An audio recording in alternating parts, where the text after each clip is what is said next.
நம்முடைய வினைகளின் பலனால் தான் நம்ம துன்பங்களை அனுபவிக்கிறோம். வினைகள் குறைய குறைய குறைய குறைய அந்த துன்பத்தின் சுவடு என்பது மறைந்து நமக்கு அது இன்பமாக மலர்கின்றது. அதேதான் இந்த விரதத்திலேயும்.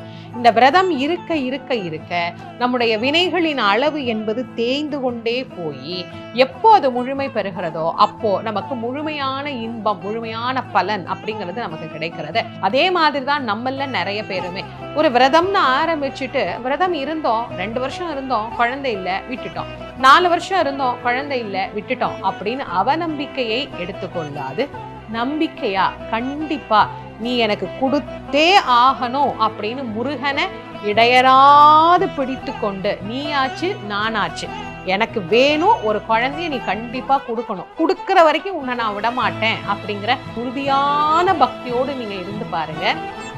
நிச்சயமாக குழந்தையை முருகப்பெருமான் அருள்வார்.